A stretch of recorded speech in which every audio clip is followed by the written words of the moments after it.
Take 3. The safety conversation. Obviously, we always need to be safe, and we always need to worry about being safe. So, on a boat that happens to be a French boat with a French captain and a French first officer, and if you're the only English person on the boat, you have to worry about safety, possibly a little more, perhaps, than normal. My cooking is quite good, but at any point that could fail and upset them, and perhaps the wrongly timed joke about Napoleon Bonaparte might also upset them a little bit, and then suddenly you're over the side, or walking the plank, perhaps. So we worry about safety.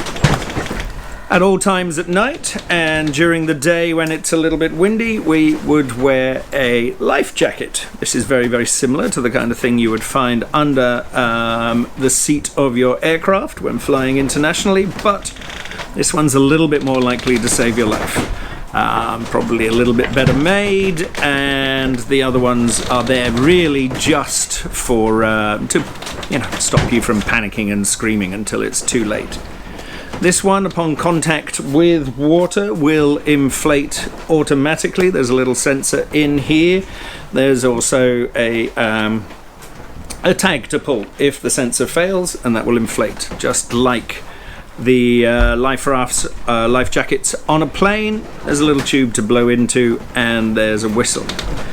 This one includes this device here, which is an AIS-PLB, an automatic information identification system personal locator beacon.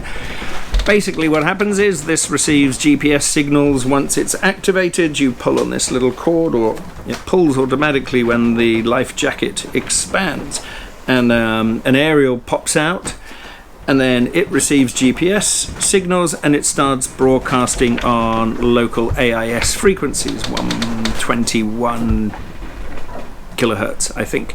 But that is a VHF local frequency, so any boats, yachts, ships in the vicinity with the AIS system on board will be able to hear the alarm that one of these has been triggered and be able to see your position.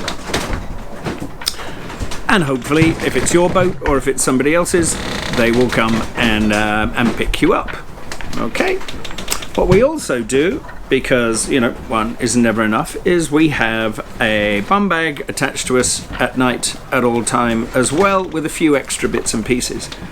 Mr. Spinlock, if you're watching, shiny plastic glued against nylon fabric doesn't work in a marine environment. After a small while, your product development team need to have a chat with themselves about a longer term solution for this, so please sort that out for next time. Okay. Inside the bum bag we include a few things. A little waterproof VHF radio, because maybe the boat is near and you can see it and they can't see you. So on channel 16 you can call them and say, "Hi, I'm over here, turn left, turn right, etc, etc. Can you see me now?" Very useful as part of the package. A second AIS, because hey, one is never enough. And then a third AIS, but this one is a GMDSS AIS, Global Maritime Distress and Safety System service. This one, when you trigger it, same sort of thing, pull the aerial out, press the button, it picks up GPS signals, and it sends an alert to a satellite service that's run by the GMDSS system. The satellite service determines where in the world the alert has come from, roughly, and it directs that to the nearest maritime rescue coordination center in that area. They have a look, they go, all right, that's legit, that's registered, we know who it is, we know which boat it's attached to, etc, etc, because big ships have these as well, so they can press that. Life rafts have them, and then you have the small personal ones which last about 24 hours. What you can do is turn it off after a couple of hours and then turn it back on after a couple of hours. That extends the battery, and it also lets somebody know that somebody's alive at the other end of the machine. They will then send somebody to come and pick you up. Okay. If you're within helicopter range, they'll send a helicopter. They might send initially a plane with a life raft that they'll drop down to you whilst they coordinate having a lifeboat come out towards you. If you're in the middle of the Atlantic like this, they'll have a look around and they'll find the nearest ship with safety systems on board, and they will call her up, sat phone or radio, and they will direct the captain to come and pick you up. And the captain has to say yes, it's a legal requirement, so you know that they're going to come and pick you up eventually. A couple of other things we include in here: little glow stick, warm green light, keeps you feeling comfortable. It's nice, people can also see that as well.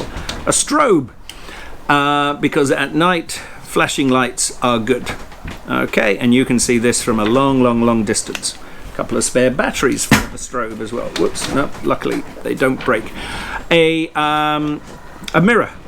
This in daylight is quite good. If a plane's flying overhead, you can flash this and they can see the flashing lights. And then last but not least, a whistle for nighttime. So we've got all the equipment in a bag. We've got this attached to us. Generally, we're pretty safe on the boat. The weather actually is quite good on this trip. It's not likely to cause any problems, but sudden waves can come rumbling over when you least expect it. So it's always important to be safe, especially in these international circumstances. And that's it for this session. Next time we're going to have a look at the safety on the boat itself, where all the systems are, fire, life rafts, all of that sort of thing. So that's next. All right, talk to you then.